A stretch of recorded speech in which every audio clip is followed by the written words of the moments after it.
what was the film really trying to say? Something about love? It's about love, innit? Love's powerful. Love is all you need. The Beatles said that like 50 years ago. Well, yeah, they're trying to say about that love is this big force that can go, but none of the characters seem to care. No. Like, much. It's like, I just didn't... None of the characters... basically, all the things that were fundamental about a film were wrong. You didn't care about the characters. Here's a perfect visualisation of it. So Anne Hathaway and Michael Caine are father and daughter, and you're told of this fact. You're told that they are father and daughter. But when she discovers that moment that he's dead, she's like kind of upset about it, but not really. But you as an audience are sitting there and you don't really care. No. Because you never see that connection. You never see that human connection, that bond between the two of them. You show that, you would have cared. That's a basic fundamental of filmmaking, or blockbuster filmmaking. Exactly. You show at least how the characters are connected to give a sense of... And like, character motivation was... You know the bit where Casey Affleck is not letting her into his house? Stupid, yeah. Well, why doesn't he let her in his house? Like, get out of my house. But why? Yeah. Or like, why we're not leaving. Really? Your fucking firstborn son died, and now your second one is probably got the same thing, clearly ill and dying. You're gonna stay? What the fuck is wrong with you? But none of... It just doesn't make any kind of sense. All the stuff on Earth makes even less sense than the space stuff. And like, even very basic bits like how much time have passed are really odd to work out. You know, on the planet, and it skips to when the kids are older.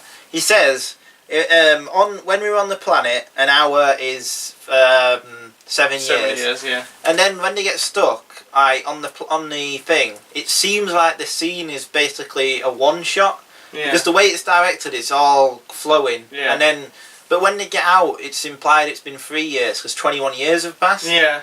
It's been 3 hours. Yeah. 3 hours. Yeah. But it never felt like 3 hours. But on the thing, there's no possible way it could have been.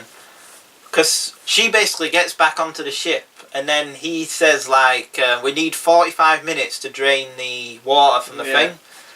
But it's like, so it's been an hour, and now it's 7... But even the 45 minutes aren't really shown well. No. It's even basic stuff. I think he has a real problem with showing how much time has passed, or even worrying, like in Dark Knight, where he's meant to have gotten back to Gotham in a day. But like I think that links in with the film's pacing problems in general, because when they first get into space, you get the impression that even though, you know, space it takes forever to traverse, he's trying to keep pace up. He's like, okay, right, shit, you know, we've got to get back to work because Earth is dying. We need to do this as quickly as possible. And Matthew McConaughey is like, right, we've got to get off this planet in like less than an hour because it's 7 years. We can't afford to waste that time. And I was like, oh, okay, well, this is interesting. We're kind of counteracting against each other, and because space is obviously huge to traverse, but their mission is to do it as quickly as possible. Yeah. You know, that was at least something. I was like, oh, okay, well, that's they're trying to contrast the time lines here, and they're trying to mix. Yeah, I liked that, and then they lost all that.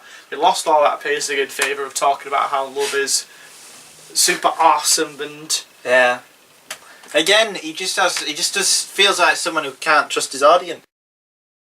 This is the Christopher Nolan highly scientific chart. This chart is how good his films are, and this chart's how much they cost. So add some ambiguity to it, build up the characters more. The film's problems would be sorted.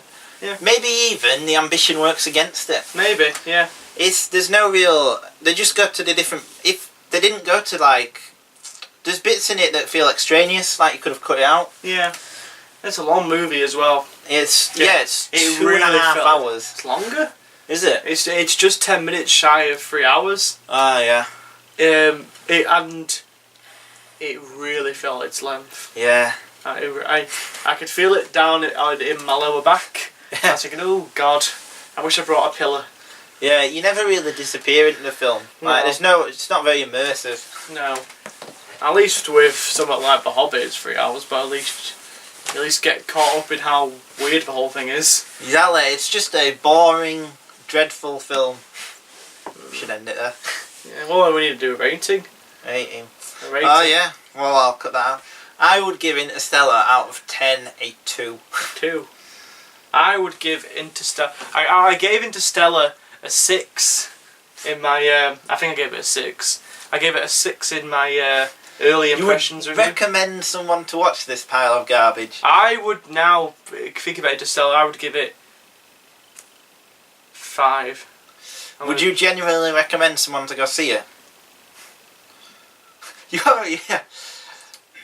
Borderline recommendation. I wouldn't recommend. I can't understand, because you would have to be someone who was not smart enough to feel like you were being condescended to. If you've never seen 2001: A Space Odyssey or any other classic science fiction films, you might enjoy it a bit. But then again, it's completely opposite to those. Though. I went with people who, probably I don't think have seen 2001. But the movie fans, and like they were saying, it's just didn't engage it. It's because it's so middle of the road. Because it won't commit to being a big blockbuster like a Spielberg. It's not a Spielberg film. It's not a Kubrick film. At the end of the day, it isn't really much of anything. I see. I know. No, I'm sticking with my 5. I'll tell you a borderline recommendation, borderline not. What would you recommend about it? The visualization of some of the science elements. I thought when we were in space, I liked the visuals, like the space scenes and all the stuff set on planets, including Earth. Yeah. I think the setup's interesting. Like I said, it's ham-fisted and it's got problems, but the first half I think is at least interesting. But I like the idea that Earth is dying and we need to go look for a new planet. That's a neat idea. Yeah. I like the Dust Bowl stuff. I think I like all the little subtle things they do, and the scenes in space, while similar to 2001, I felt at least characterised in its own way. Like I said, I liked the visualisation of the wormhole. I liked the visualisation of the black hole later on in the film. So that's what I recommend: the visuals and maybe the robots. I think it'd be a waste of money saying this. As again, even if I did find them things good, I couldn't recommend it because just none of the character stuff. Yeah. I think that the core element of any kind of great film is sort of character. It's got to be. If you care. Well, it's either you've got to have that or you go in the complete opposite direction, a la Stanley Kubrick or... But didn't you... in 2001, you at least care about what's happening, and don't you want to know, what's going to happen next, and I think it's more intrigue than caring. Yeah. I think... I think a 2001 Stanley Kubrick dares you to care. Well, I think he evokes the emotion of awe. Yeah. But that's an emotion, at least. That's something true. you would care enough to... In fact, the character I care most for in 2001 is Hal. Exactly. I feel almost sorry for Hal. I think it's sad when he starts getting powered down at the end. Yeah. It's like, he's just a little sentient being doing his thing. Yeah. And all the human characters are cold and emotionless. But, it's Stanley Kubrick who's making a point about things, which is themes and shit. Yeah. Themes and shit which are still relevant today. Exactly. I don't think... What does Christopher Nolan ultimately have to contribute? But I think that in 2001 you care. It's like there's all those big sweeping moments where the big score comes in and there's these amazing visuals. They're absolutely stunning and you would feel awe in watching it and stuff. Yeah, that's an actual thing that an audience can connect to. I think 2001's. I don't think you necessarily. Yeah. I think you don't really care about the story. Yeah. I don't think you really care about the characters. Like you say, it's more about the awe and taking it all in and going on this trip and you're going through the history of humanity and it's intrigue and it's awe. Stanley Kubrick's maybe not trying to get an audience to care. He's trying to get an audience with other emotions. He's trying different things because he's trying a fundamentally different style of filmmaking. Yeah. Blockbuster cinema, you need to care. Yeah. You need to care about. If you don't care about your characters, you failed as a movie. Star Wars, classic example. You care about all the characters. You want to see them succeed.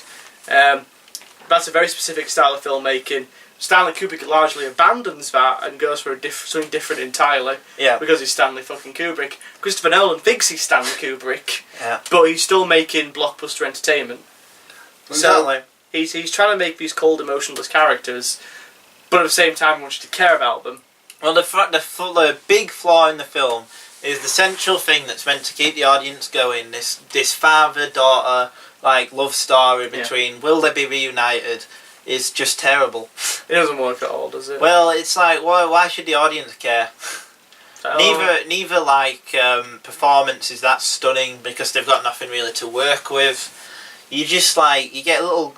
It doesn't spend enough time setting up their relationship before they go. Like, what is the relationship like? Really, I mean, in fact, it shows him as being absent most of the time. Yeah, he's away, and I felt more connection in the fucking opening of The Last of Us than like spoilers for The Last of Us. Cause I'm replaying that at the moment. Oh, okay. I'm actually going to try and get to the ending this time. Oh, the ending's the best bit. So the opening where like you play as the little girl and like you looking around the room and you find a card. She's like, oh shit, I didn't give the birthday card to my dad. And she's like, you're never around, you never care, you're never there for me, you never come to school to help me, but for some reason you're still the best dad in the entire world. And you're like, oh.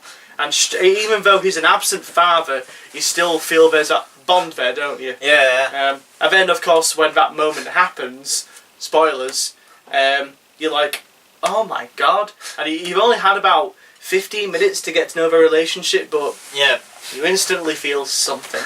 Exactly. Play The Last of Us instead of... Exactly. Much better. In fact, Last of Us, same exact, similar story. Similar story, yeah. It's about a man and a... Is it a spoiler to say it's not his daughter? Yeah. Oh, no, not really. I think the game's been out for but I don't know the ending. From the halfway point, I've got to the point where the car crashes and have been attacked by them humans. Ah, yeah. I've got to that point. Anything after that, I've got no clue what happens, and I don't want it spoiled. But don't you think the fact you actually care about getting to the next cutscene? Yeah, no, is better. It's pretty sad when that's better, and a video game gets more emotion than a film starring actors. Exactly, yeah. Like you feel for Ellie and Joel, and you want to see them succeed. And I think the game does really, really good job at establishing its world and how shit it is, and something that basically everything that Interstellar isn't. Yeah, basically, yeah.